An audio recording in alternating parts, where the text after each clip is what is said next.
How to survive in a global nuclear war. We all understand that the Earth is currently experiencing a relatively peaceful era. The existing nuclear arsenal of humanity is potent enough to obliterate human civilization multiple times over. Consequently, no matter how powerful a nation may be, it dares not initiate a large-scale war. If a nuclear-armed country, pushed to the brink, were to launch a nuclear strike, the entire world would face annihilation. The past 70 years have been the most peaceful in human history, largely thanks to the existence of nuclear weapons. Why are superpowers so fearful of nuclear arms? Because nuclear weapons represent a force that transcends human civilization. Human society primarily relies on bioenergy, chemical energy, and solar energy to function, all of which belong to the low-energy universe. In contrast, atomic energy is the first high-energy weapon mastered by humanity, part of the high-energy universe.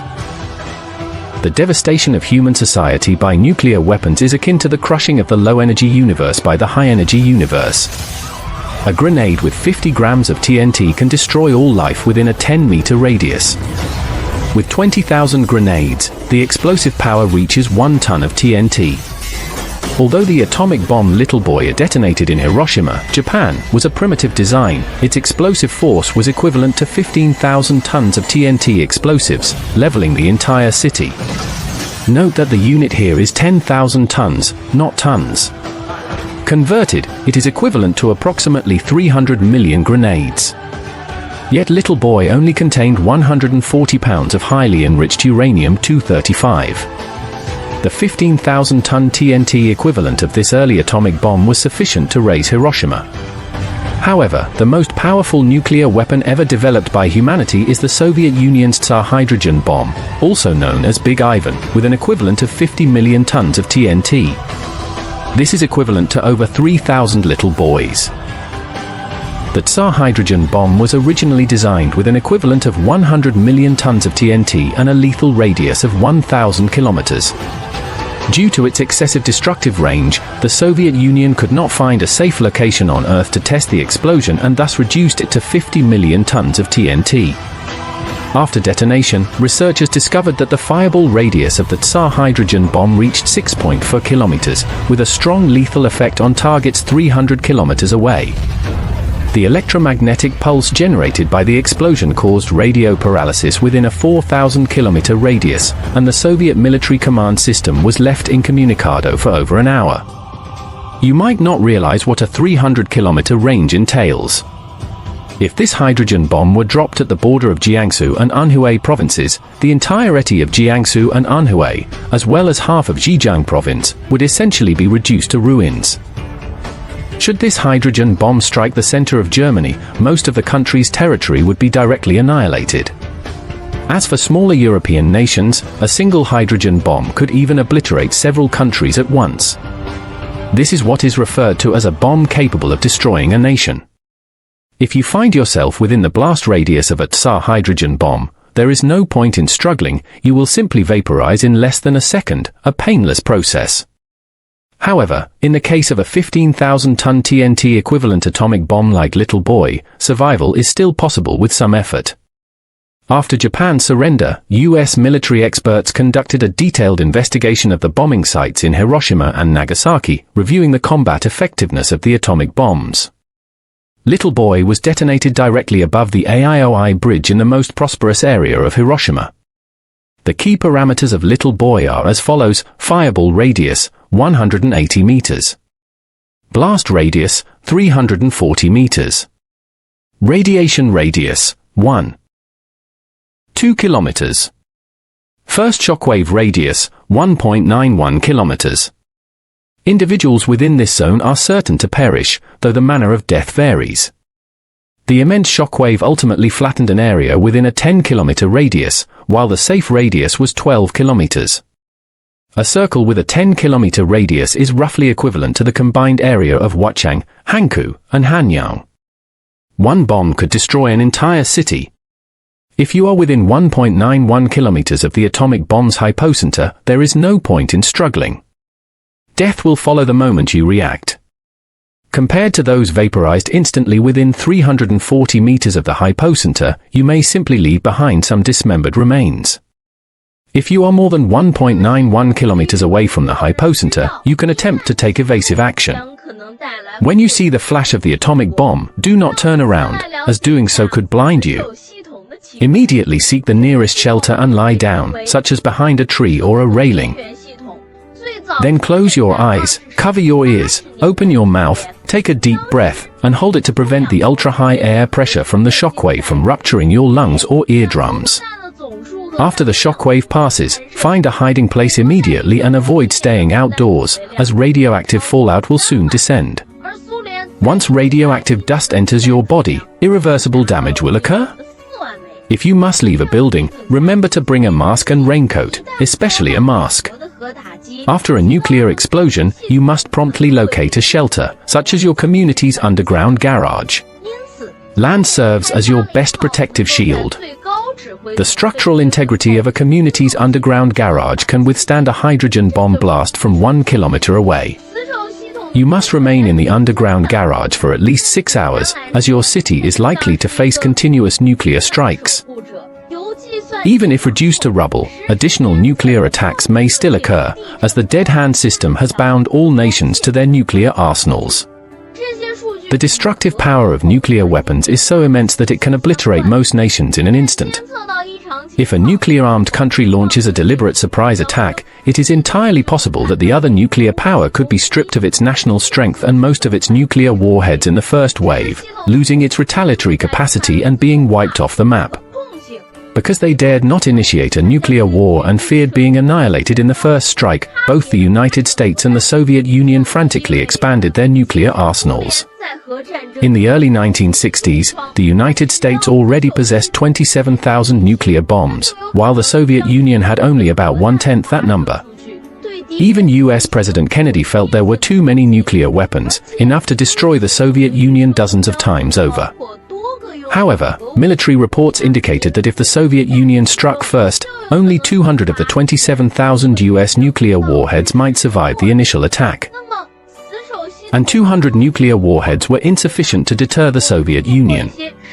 Thus, the United States continued to produce nuclear bombs.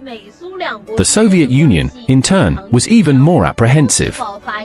With only 2,700 nuclear warheads, a US first strike could leave nothing remaining. Consequently, both nations began a frantic build-up of nuclear arsenals. The advent of intercontinental ballistic missiles rendered strategic depth and natural barriers obsolete. Even the vast Pacific Ocean became merely a slightly longer flight path. In the past, wars were akin to two men standing 100 meters apart, aiming guns at each other. Though perilous, it was manageable. However, the emergence of intercontinental ballistic missiles with nuclear warheads transformed the situation into two men locked in a telephone booth, pressed closely together, each pointing a gun at the other's head. If one side launches a nuclear strike, the other is virtually certain to be destroyed. When Brezhnev assumed office in 1972, the Soviet military handed him a briefcase containing a nuclear warhead launch button. The military reported the consequences of a preemptive US nuclear strike. Soviet military strength would be reduced to 1,000th of its original capacity, and 80 million people would perish.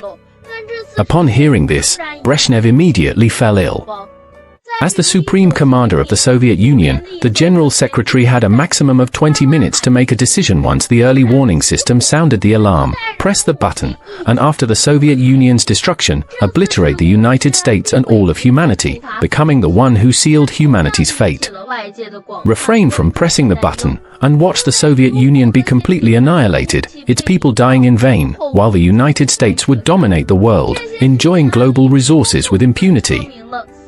The Soviet military also provided 3 unarmed strategic missiles to familiarize the General Secretary with the launch button. Before pressing it, Brezhnev's hands trembled with nerves as he repeatedly confirmed with those around him that these 3 missiles were indeed not armed with nuclear warheads. The situation was similar in the United States. The US military established the SIOP system and granted the President launch authority. Upon taking office, each new president would receive a briefing on this system, detailing the catastrophic consequences of a Soviet first strike and instructing the president on how to utilize the system. Every US president, after hearing this briefing, was left deeply depressed. However, the US-Soviet nuclear retaliation system was not foolproof. If the enemy deliberately targeted nuclear warheads to decapitate the leadership, it could completely paralyze the enemy's retaliatory capability. For instance, if a US nuclear submarine quietly approached the European coastline and launched nuclear missiles at Moscow, the attack time would not exceed 3 minutes, potentially completing the decapitation before the enemy leaders could react. It should be noted that communication would remain disrupted for over an hour after a hydrogen bomb explosion, rendering the so-called nuclear retaliation button mere decoration. Moreover, 3 minutes was insufficient for a head of state, who would typically be mobile, to retreat to a basement shelter. If one stays above ground and is bombed by a hydrogen bomb, death is inevitable. Therefore, the Soviet Union established the dead hand system to deter enemy nations with nuclear capabilities. Within the Soviet Union, a small group of soldiers resided year-round in dark underground bunkers, vigilantly monitoring sensors, observing Moscow's power grid, seismic activity, satellite signals, and radiation levels. This was the Soviet dead hand system. Should the dead hand system lose contact with the command center and detect abnormal seismic waves and radiation in Moscow, coupled with a large-scale power outage, it would trigger the apocalypse, launching all of the Soviet Union's nuclear warheads to strike predetermined targets in all nuclear-armed countries. Bomb the United States, bomb Britain, bomb France, bomb China, and even bomb Germany, Japan, South Korea, India, and so on. The logic of the dead hand system was that no nation would dare to provoke a nuclear war. If the command center went silent and Moscow was under nuclear attack, it was inconceivable that the enemy would halt after dropping a few bombs for sport. The enemy must have exerted utmost effort to render the Soviet Union devoid of nuclear retaliation capability. At that moment, although the dead hand crew survived underground, unaware of the outside world, the Soviet Union was likely already reduced to ruins. The Soviet people were gone, the Soviet Union was gone, and it had fallen from a world power to a weak state unable to even contend with African chiefs. Over 99% of compatriots perished, and the Soviet Union was no longer a permanent member of the UN Security Council. Hence, there was no reason for mercy. All nations would perish together. If the entire world were razed, perhaps the few remaining Soviet people could hope for resurgence. The existence of the dead hand system ensured that even if the government and senior military command were eliminated and the nation completely paralyzed, the nuclear arsenal retained retaliatory capability. In reality, each of the 5 permanent members of the Security Council has a counterpart to the dead hand crew. They dwell daily in caves hundreds of meters deep, serving as the nation's last line of nuclear deterrence and bearing the nation's sword. Should the United States launch a nuclear attack on China, France and Britain would strongly condemn the US atrocities and urge China to remain calm, while Russia would promptly announce support for China, pledging solidarity. However, all of this would be futile. The duty of China's sword-bearers is to launch all nuclear missiles at the first opportunity, obliterating all nations. There would be no negotiation, no distinction between allies and enemies. Only a system designed in this manner could ensure no nation dared to strike China with nuclear weapons. Once the dead hand system is activated, it would likely unfold as follows: the 5 permanent members would exchange nuclear blows. The dead hand system is a ruthless machine devoid of emotion. It would not verify which nation's nuclear weapon struck its country, nor would there be time to do so.